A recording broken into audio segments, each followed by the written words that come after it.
अस्सलाम वालेकुम जी। तुसी देख रहे हो इफ्तिखार अली टीवी ते मैं तुहाडा मेज़बान मुहम्मद इफ्तिखार।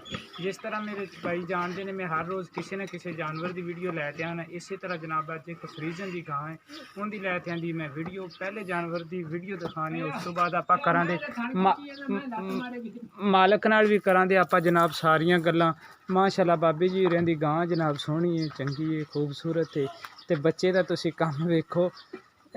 पुत्तर इन मूँह ला, पी लै दुध पी लै, दुध पी लै। अच्छा जनाब माशाअल्लाह तुसी गां देखो, गां बाबे दी खूबसूरत है, सोहनी। एक इन्होंने गां अगले दिन भी सेल की, उनकी भी जनाब मैं बनाई सी वीडियो, लेकिन वो मेरे इलाके दे विच ही सेल हो गई वच्छी तो बगैर। बाबे दी वच्छी लै गए ने नाल, वो वच्छी बाबे नूं करन दे वापस। गां दे जनाब आप करवा लीए तसल्ली सारी। उस तो बाद जनाब आप करा दे भाई होरें नाल भी गल, बाबा जी होरें नूं थोड़ी जी जल्दी, वो जनाब कर रहे हैं जनाब चुवाई।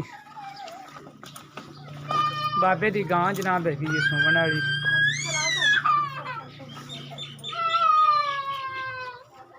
ये देखो हुण किन्ने दिन लैंदी हैगी है जी। बाबे जी दी होरें दा कहना हैगा है भी पिछले सूबे साडे कोले जनाब 7 लीटर एक टाइम दा करदी रही। ताज़ा सूई हुई ये करदी रही है, ताज़ा सूई हुई जनाब इन्हां कोले 7 लीटर करदी रही है।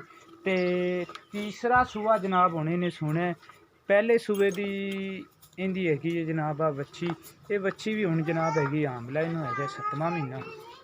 ते दूसरे सूबे दी इंदी फ्रीजन दी बच्ची सफेद रंग दी, ये जनाब मैं रखे सी टीका।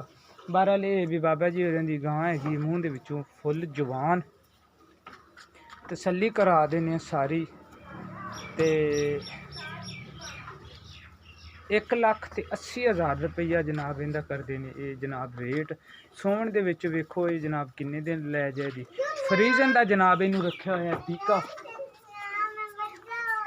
वलैती जनाब इनू टीका रखा है। वलैती बच्चा जनाब इस गां ने देना है, वच्छी देनी है या बच्चा देना है, ये हुण अल्लाह दी मर्जी, अल्लाह ही जानदा है भी इन्हें मादा देनी है या ना देनी। लेकिन ये भी जानवर की तुहानूं करवा दी तसल्ली।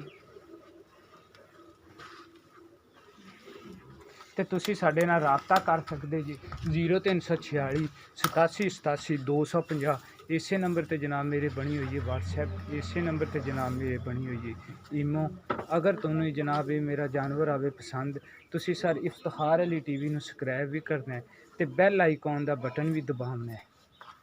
इंशाल्लाह मिलांगे अगली वीडियो च इस तो भी अच्छे जानवर नाल। पाकिस्तान जिंदाबाद।